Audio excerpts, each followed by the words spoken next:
I'm Mark Seifter. And I'm Linda Zayas Palmer. And this is Arcane Mark's Biased Reactions.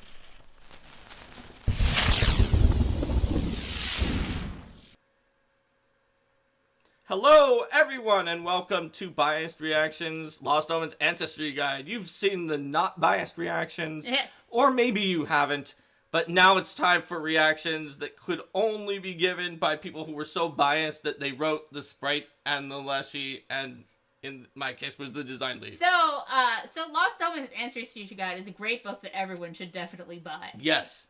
In my very biased opinion. Well, I have to say that even though Lost Omens books are always great, that Lost Omens Ancestry Guide is even more invaluable book that everyone should have than some of the other ones. And that even more, it's probably even more popular and going to be even more of a must-have than Lost Omens Pathfinder Society Guide. With apologies to you as the organized You play. can say that. You can say that this time. But when we're talking about Lost Omens Pathfinder Society Guide, I might sing a different tune. Oh, I see. No, for real though, this book has a hugely broad applicability to anyone who's looking to expand and explore with different ancestries in the campaign, or looking for new options for the ancestries that they're playing. Absolutely. And the great part is that the new options for the ancestries, now it doesn't have the core because they already had stuff in Lost Omens Character Guide.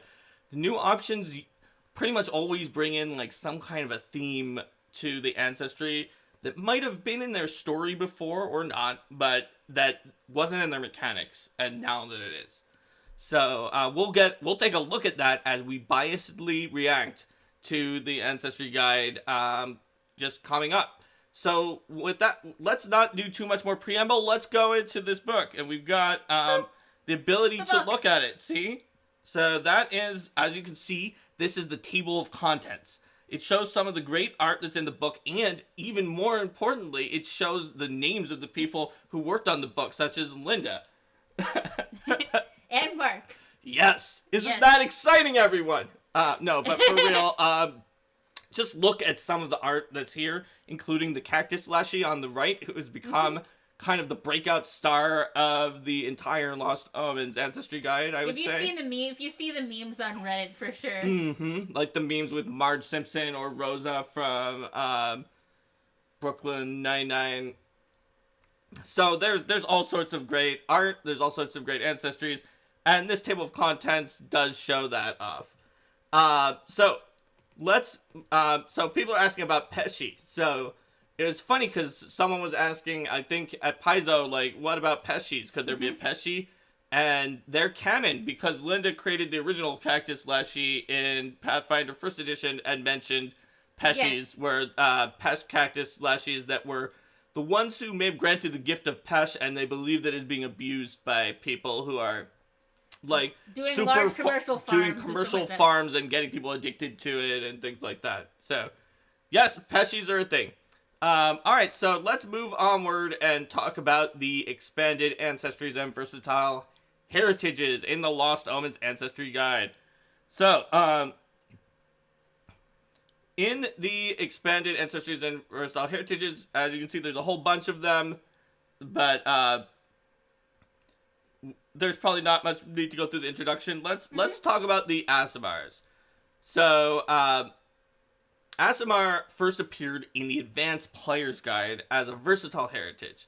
For those of you who are tuning in and may know about Aasimars from Pathfinder 1st Edition, or maybe not at all, they are celestial-blooded planar scions, which means one of their ancestors, either by blood or by some weird connection with magic, has some kind of celestial imprint. That's angels or archons or azatas from heaven or Nirvana or Elysium.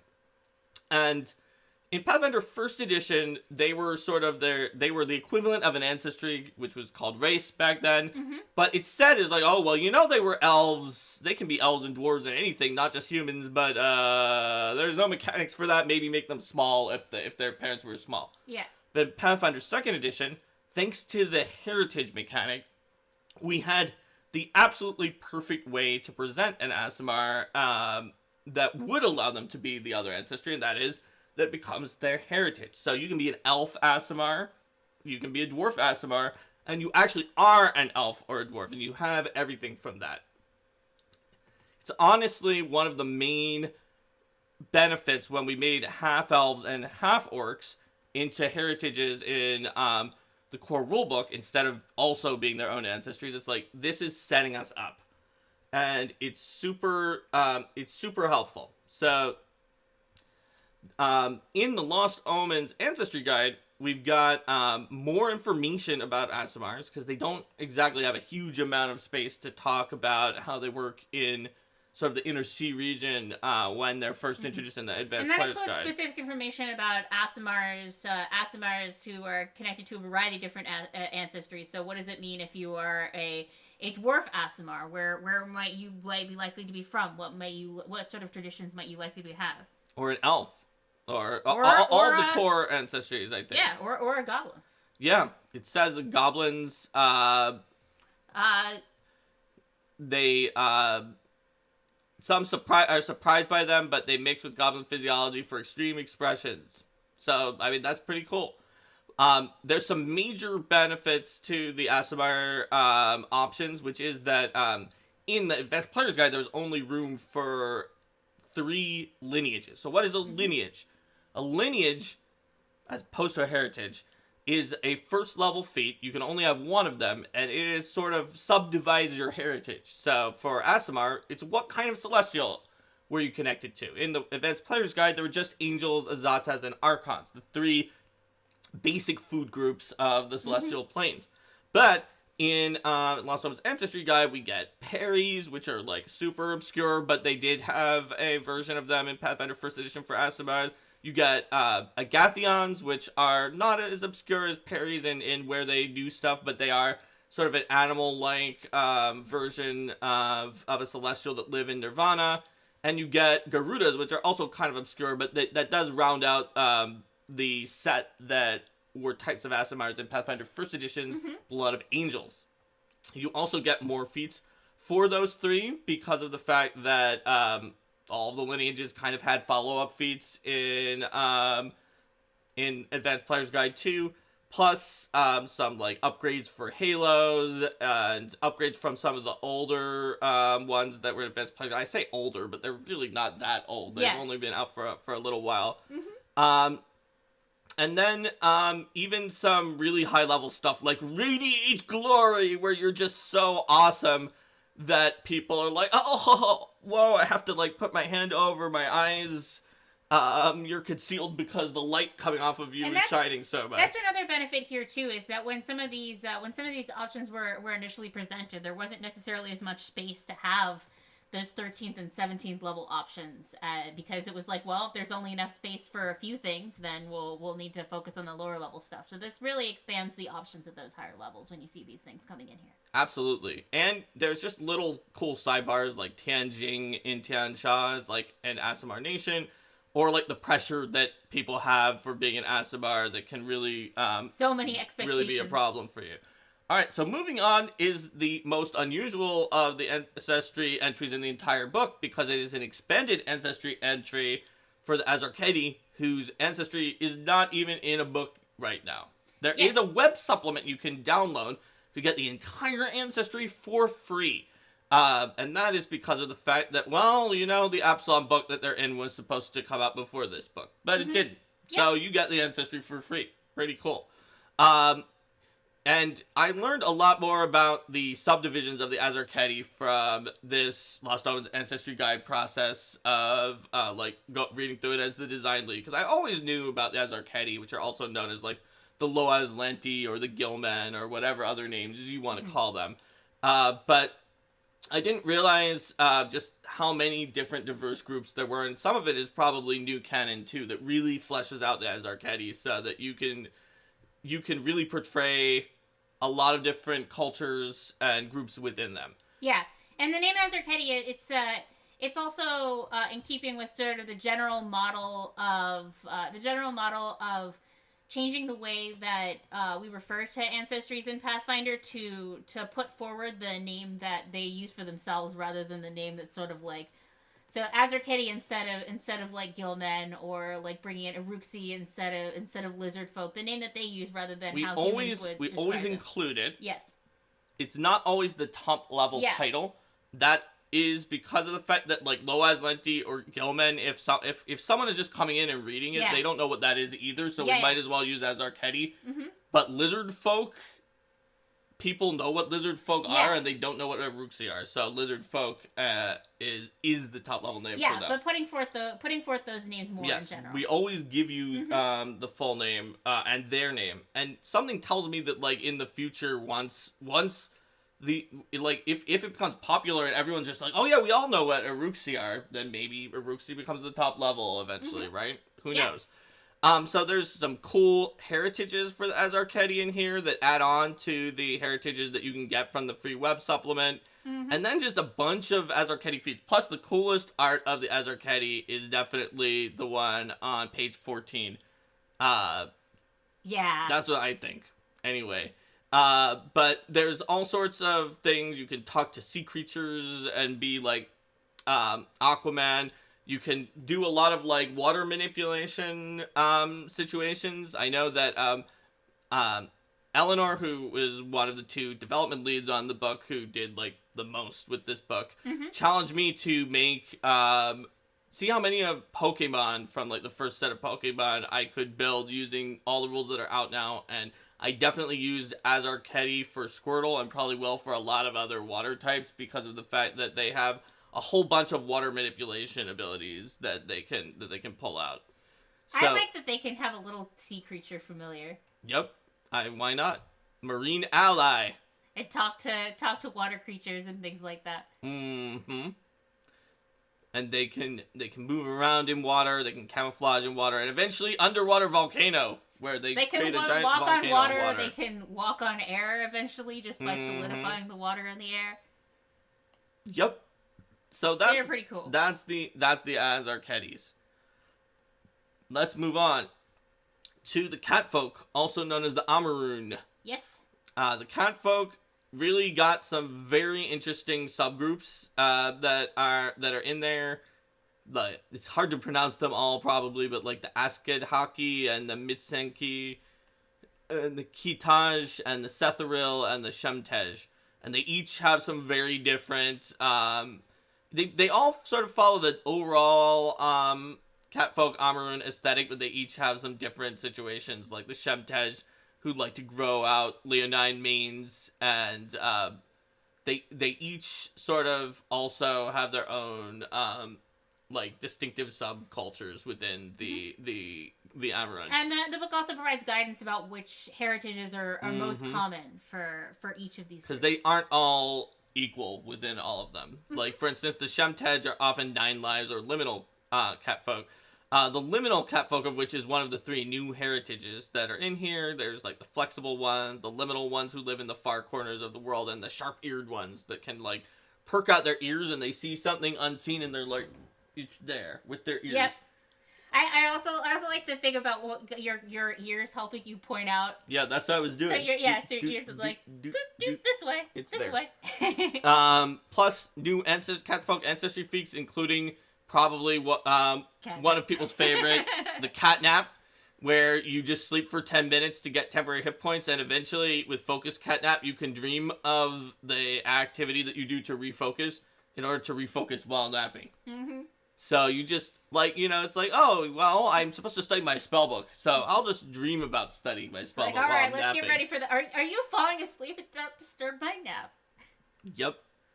Plus, there's all sorts of things about grace and like the catfolk luck, which is a little different than the halfling luck, and avoiding being sensed or seen. Yep.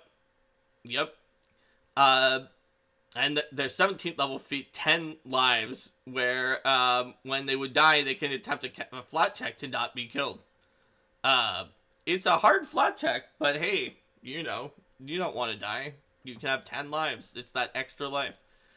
So there's just a whole bunch of fun things that the catfolk can do in Lost Omens Ancestry Guide.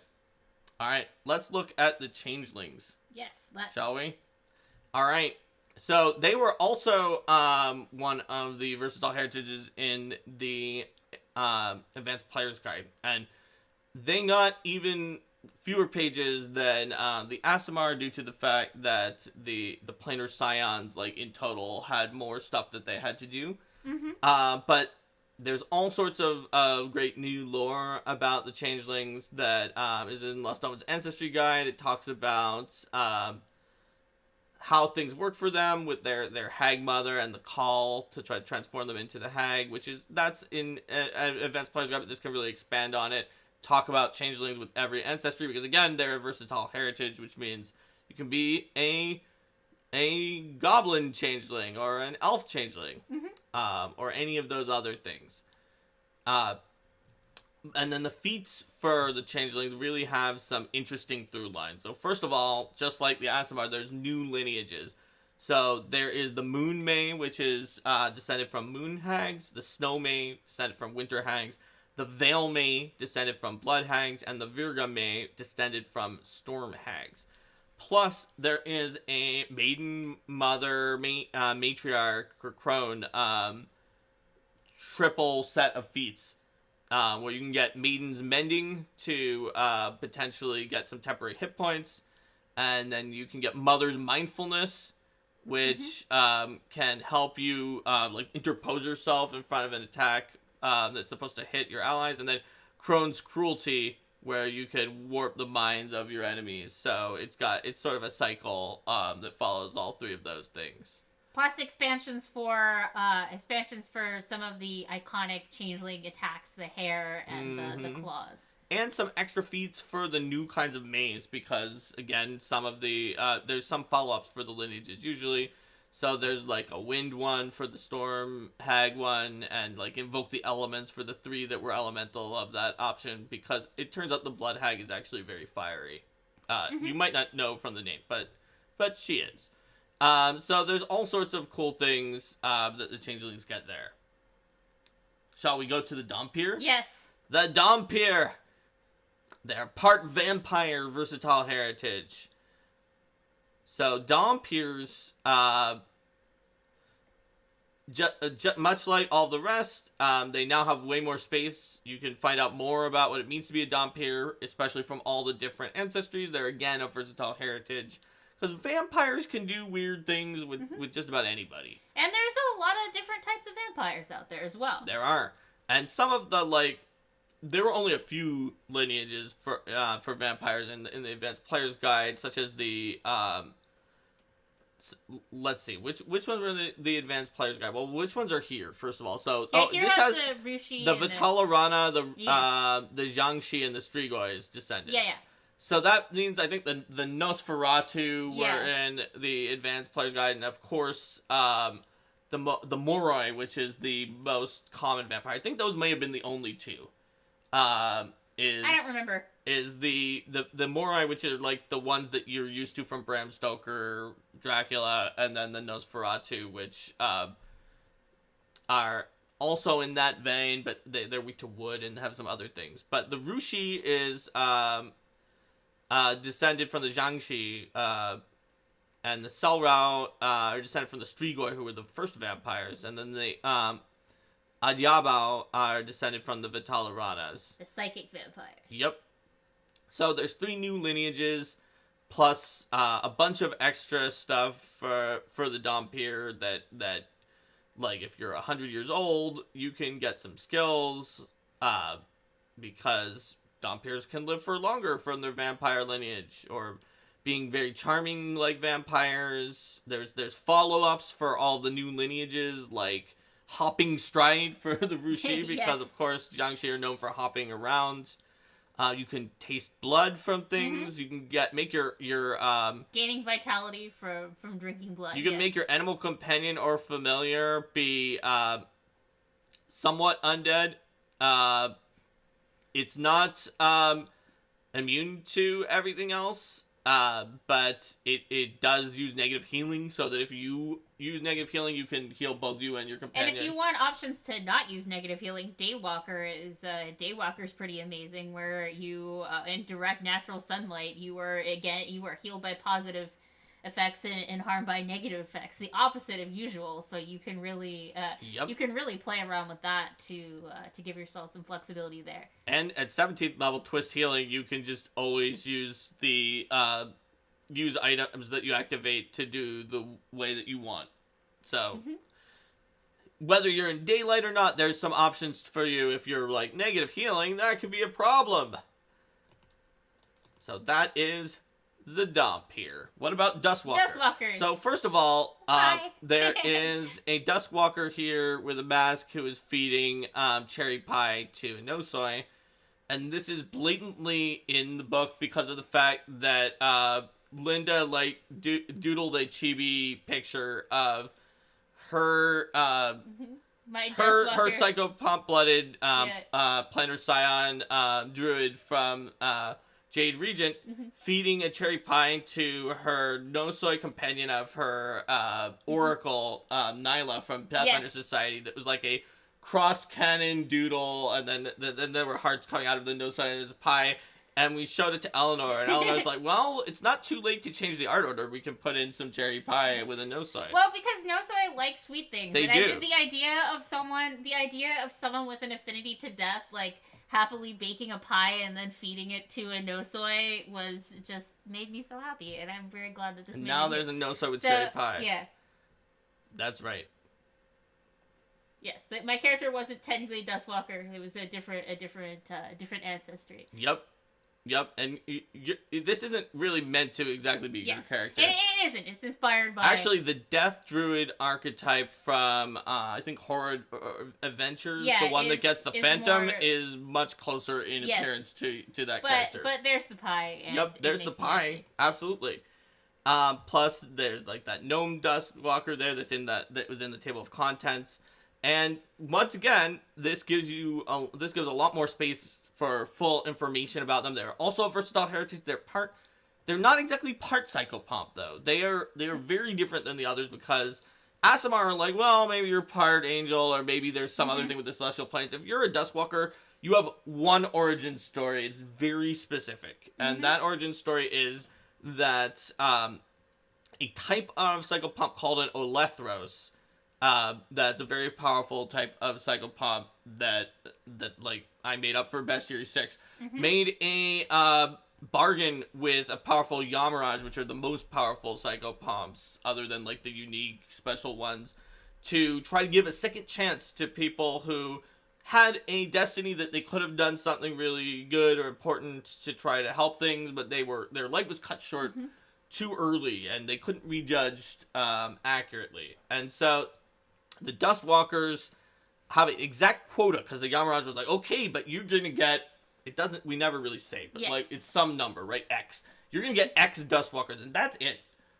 If you want another one, only after one of your X has, like, done their thing or been destroyed or whatever, then you get one more. If you're, and sort of the lore of it, if you are a Dustwalker and that quota has been, you die and that quota has been reached and another Dustwalker is born, you can't come back if you wait too long and then another Dustwalker is born to fill out the quota. It's a thing. So you've got this really interesting dynamic though, because you've got your past life. And you have when you wake up as a Dustwalker, you remember some of the things of the past life. But you get to decide how much with your character. It might be very little. It might be a lot, and you have to make your, like, a lot of characters, right? You decide like what's your relationship between your character and their parents or whatever. But you have to decide what your relationship with your past life was, and it can be very different among different kinds of Dustwalkers, and. So Dustwalkers have this kind of special mission, and they're psychopomps who are like sometimes distantly monitoring them, and even sometimes they can interact with psychopomps, even though psychopomps don't interact with people that much. They very occasionally can. So Dustwalkers added in a new kind of feat that is not a lineage, but because there aren't different lineages, right? You have one origin, but that is kind of like a lineage, which is you decide how your character died the last time, and then you get a first level feat that's based on that. So, like, the chance death was, like, you died from bad luck. So now if you would die from bad luck, you can try to re-roll it once per day. Or deliberate death. You died because somebody killed you on purpose. Mm-hmm. And in that case, just before someone's going to try to knock you out on purpose, you hit them. You're like, no, I remember this. Not again. Yep. And you can get a No Soy's mask where you wear a psychopomp like mask, like like the character feeding the No Soy there, or Linda's character had that kind of thing.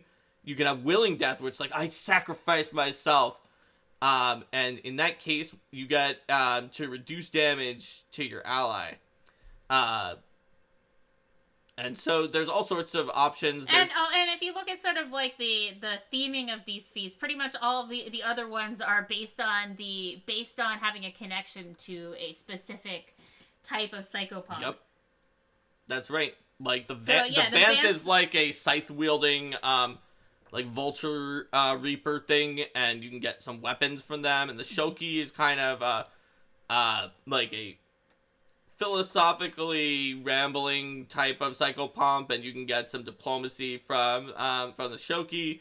Or the Katrinas who try to calm the recently deceased and bring them peacefully into their rest. You can get calm emotions. Exactly. The Marignas, which are like basically the Celtic Morrigan with the A and N switched, I guess.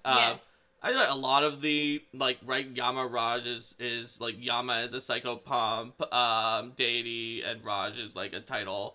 A lot of them are named after different psychopomps. The Morrigan was a psychopomp in Celtic mythology. If you look at it, and, like, Katrinas are from, like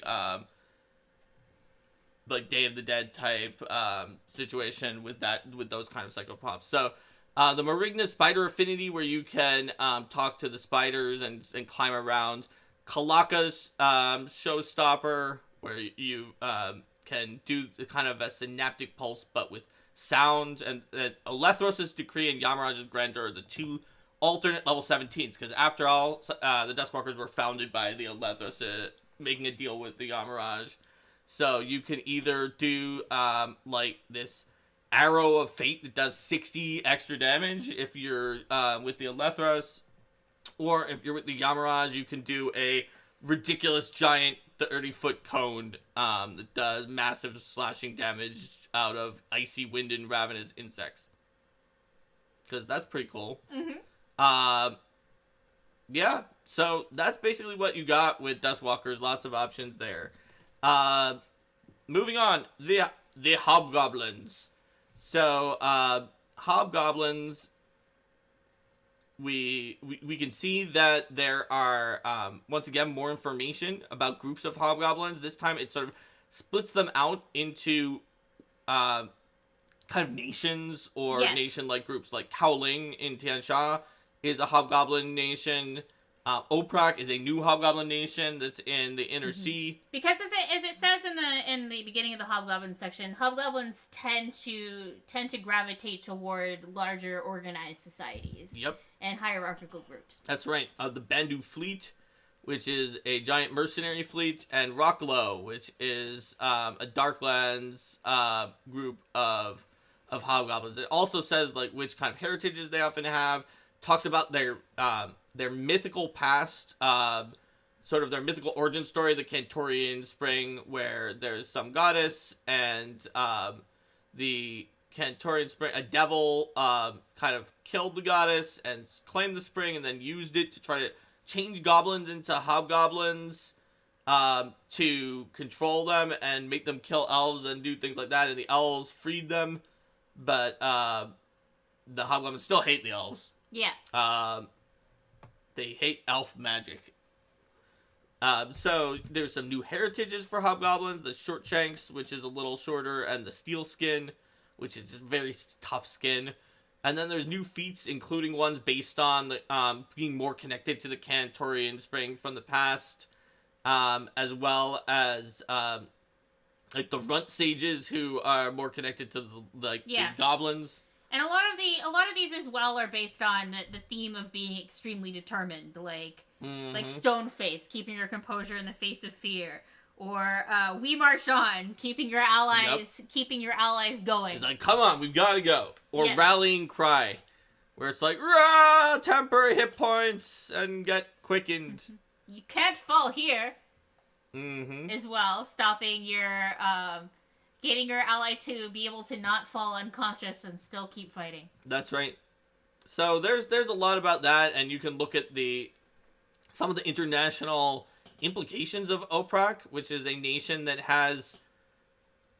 honestly probably should not have been allowed to keep the ability to like plane shift and move around that they were able to after the events of Iron Fang invasion, but somehow they did, and so now that they are a very interesting international presence, potentially threat, but like they seem to be friendly. Maybe that's how they succeeded at the diplomacy. They certainly had fun starting to explore some of that in Pathfinder Society adventures. Oh yeah, absolutely. I that was so great. And with the Lost Omens legend, like the signs that they put out where it was like, this is how to deal with humans. Yes. Those are awesome. If we do bias reactions to Lost Omens legends, for sure, that'll be great. All right. So then there's kobolds. And if you're familiar with kobolds in first edition, you notice that there's really a spotlight here on the way that kobold art is different in second edition. Yep. I really like the second edition art. I think it's got more of its own unique personality. Mm-hmm. With the big heads, and honestly it's also cute, and so I'm biased in that way as well. So I should point out hobgoblins were in the Lost Omens character guide. Everything else was in the advanced player's guide, and kobold is no exception to that. Yes. Everything else so far. There are going to be some that were in the Lost Omens characters guide later. Oh, right. Azarketi, they're in the web supplement. So, but mostly these are in the advanced player's guide. Yeah. Kobold was in there. It did have a pretty good amount of information. This gives even more information about very specific groups of kobolds that you might run into. Like the sewer dragons of Absalom, who became allies of the Pathfinder Society to the point where kobolds are just now a freely available option for Pathfinder Society. There's new heritages like the cave climber that like to climb in caves, and the tunnel flood, which have dealt with like underwater regions. You learn a little bit more about kobold origins, for example, and then there's some cool ancestry feats that really play into the feeling of being a kobold, like dragon sycophant. Yes. Where you're so sycophantic towards dragons that you can try to kiss up to them. Or kobold weapon feats, which did not exist in Advanced Player's Guide because they didn't have any weapons. But they have weapons in this book. Yes. They have some pretty cool weapons. I like that they can have little winglets. Yep. Well, and they can grow out. Hatchling flight, yeah. Yep. And they're also having more things that are based on their iconic skill with snares, such as Snare Commando and Vicious Snares. Yep, absolutely. Like some number of these kobold feats were actually kobold feats that did not fit in the Advanced Player's Guide, if I recall correctly. Mm-hmm. So there's a lot of stuff here. In general, like when things get cut from books because there's not enough space, they are prime fodder to be picked up in future. That's right. In future books. It talks about kobold traps and all sorts of things. Okay, so we've been bearing the lead up until now, but now, Leshy. Best ancestry or best ancestry? Okay, well, obviously, it's the best of the existing ancestries, but it's not the best new ancestry because it's not new. Okay, but if it was new, it would probably be the best new ancestry. Okay, fair enough. It's the best existing ancestry. Okay, so and it's from the Lost Omens character guide, where it was written by a freelancer named Linda. And here, there's an expansion, which was also written by Linda, because she had too much to say, and she got cut off in the Lost Omens character guide, and then cut off again with copy fit in the Lost Omens character guide, and then she wanted to just give you this giant wall of text that you can see here. So I was taking a break from freelancing, and then this is what has happened multiple times. I'm like, I'm too busy to do freelancing, and then like Luis Loza comes over and is like, Leshy, and I'm like, God damn it. I can't resist the Leshy. It's the pangolin pear Leshy. Pangolin pear and Leshy. The cactus Leshy. And the cactus Leshy. This spread is just so friggin' adorable. And given that leshies are embodied, kind of vital essence creatures that that are called spirits of nature, even though they're not made of spiritual essence. They're the ones that you contact when you are doing like a commune with nature, and then they can get their body. But that makes them really different from a lot of other creatures, and so Linda really goes into that here in this section. The leshies, because I was thinking, well, but really you have these different spirits of nature that are inhabiting these different bodies, but the personality and the essence of the leshy isn't in the ritually created body; it's in the spirit. So I really wanted to create sort of an alternative to ethnicity that's based on like the spirit and the origin of the leshy itself. And you can say that, you know, certain spirits might be more likely to gravitate toward or find appeal in being the spirit who attaches to a particular type of ritual to create a leshy, but that doesn't necessarily indicate what the leshy is going to be like, just what they look like. And so you can see that Linda added in things like the Guardians of the Green are a type of just sort of an archetype of the spirits, not like the rules archetype. Yeah. Ritualist leshies, sunbeam leshies, reflective leshies.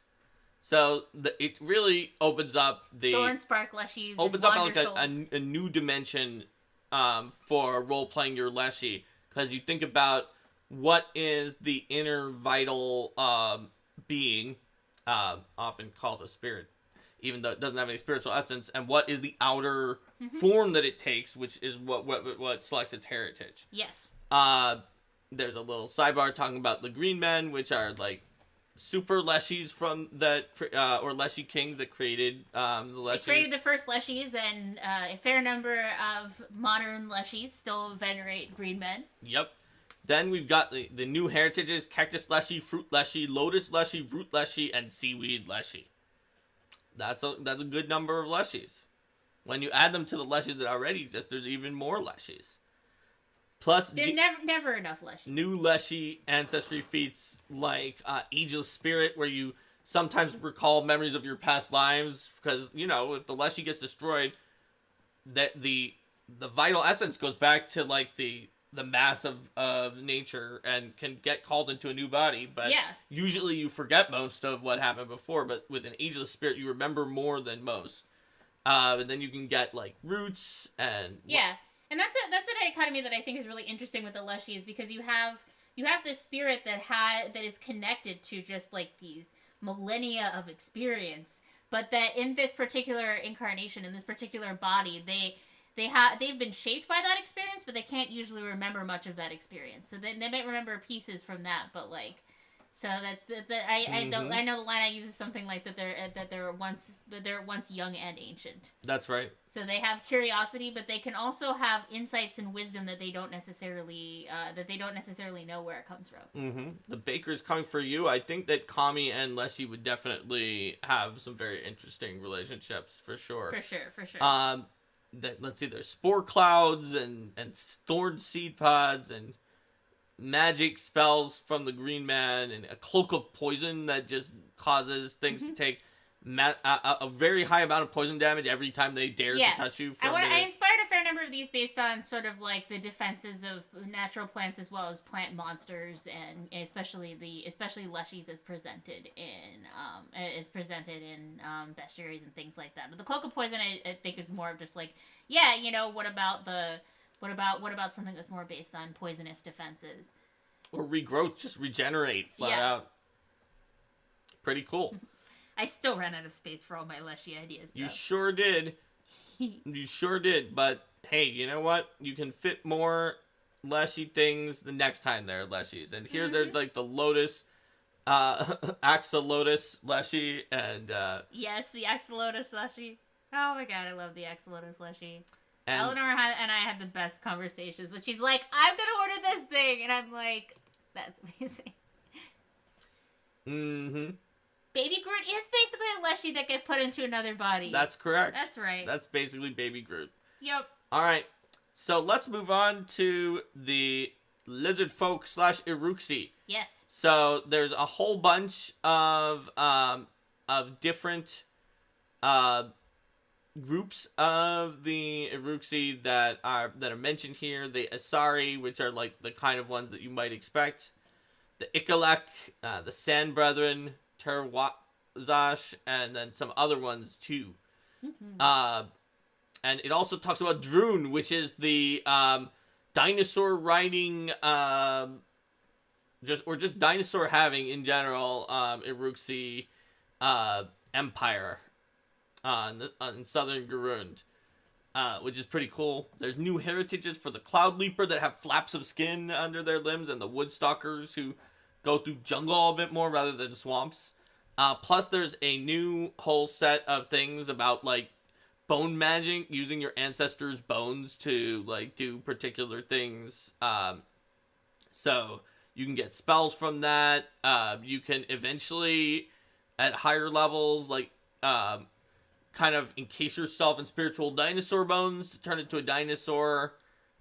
There's all sorts of interesting things going on. And there's also feats that are based on the importance of astrology in Iruxi society and the insights that they're able to gain from reading the stars. Honestly, we kind of wanted to have astrology feats in Lost Omens character guide, but they didn't really fit. But now these new ones do fit.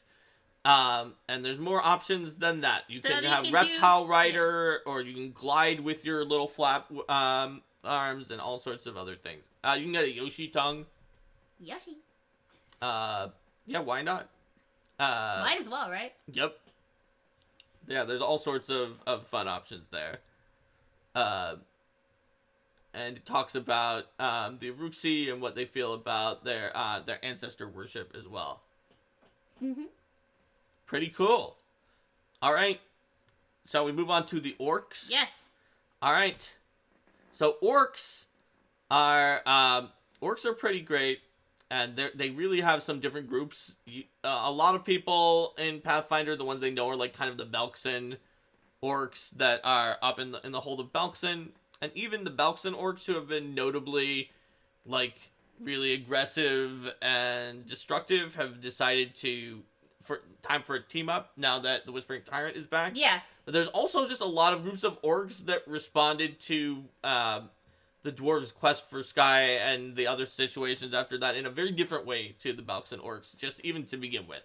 So you've got the Enshrak orcs, and they are, like, I think just kind of searching back to go back down to their home in the Darklands that they got kicked out of. And the Karmaja, who live like on very high peaks, and the Matanji, who live in the jungle. In the Mwangi, there's probably I'm sure there's likely to be more information about all these Mwangi ones in the upcoming Lost Omens Mwangi Expanse book that we can biasly talk about sometime in the future. Yes, we can. The Cthulhar from the desert, and the Namathkar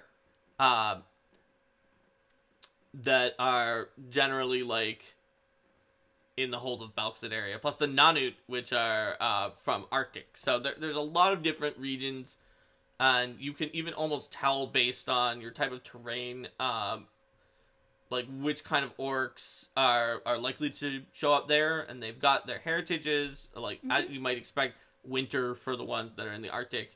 And that you might expect too that some of their cultural traditions are based on the challenges that they face for the areas that they live in. Well, because that's orcs are all about like direct conflict. Like, you're not gonna scheme behind someone's back. You'll just you attack them. Be like, no, we're gonna fight, decide it out, and endurance. So being strong and winning, but also surviving for your family or cultural group. And so, yeah, based on what it takes to survive in that area, that's going to be important for orcs. You've got the heritages of the battle-ready orc, the grave orc that's exposed to necromantic energies because they were enslaved by the Whispering Tyrant in the past generations. And he kind of expected the orcs to team up with him again when he's like, I'm back, orcs, serve me. And they're like, no. Yeah. Some of them did, but mostly they were like, no, not this again. Yep. And then the winter orcs. So there's new orc feats, and one of the themes is the orc war mask, which is not like a psychopomp physical like solid mask. It is a war paint that becomes an item, very special and important item to the orc. can help you in certain skills, and then it can become a Mask of Power, where it can give you certain spells, or the Mask of Rejection, where you can use it to try to reject magical effects, Mask of Pain. So you can get all sorts of interesting effects with your mask. That's actually where a lot of the feats go, but there's also some really useful feats that are not about that. The ones that are themed off of this endurance to the defy death, or the scar thick skin, or the dragon grip, because you're a beast trainer who just likes to ride dragons, and you're good with dragons, and you can get a riding drake and everything. So yeah, they've got a lot of things about endurance too. That's what's going on with the orcs. So next, let's talk about the rat folk, or Isoki. So the Isoki are also commonly known as being one of the core species in Starfinder, which is pretty cool. In Pathfinder 1st edition, there was like the rat folk, and then the Isoki were specifically only the ones from Akitone. But in 2nd edition, it turns out that all of them were the Isoki. There's the book. So let's talk about the Isoki real quick. So there's more space for them than there was in the Advanced Player's Guide, just like everywhere. You get to find out about some of the groups of Isoki, like the Belkzen Creepers, or the Diguo Dashun Underminers, the Drumin Dashers, and the Goken Hoppers, and the Numerian Tinkerers, and the Ulfin Leapers. There's actually more lore about the Isoki than most of the other ones. They go, just by a little bit, but it goes on to more pages, and there's just tons of great info if you want to play an Isoki. Plus the Snow Rat and Tunnel Rat heritages, and then some cool Ancestry feats. There's the Skull Creeper one that is surely going to be helpful to me when I need to do Cubone with the Pokemon, where you wear a skull.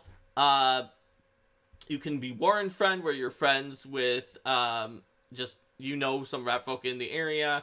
Cornered Fury, you fight like ferociously when there's nothing left but to fight, and a bunch of other things like that. A lot of the rat folk ones can involve like compressing your body, or like in the case of rat folk roll, become round, where you curl into a tight ball. You're just this very pudgy round rat folk, and you can just roll into a ball, and you start just going super fast down an incline.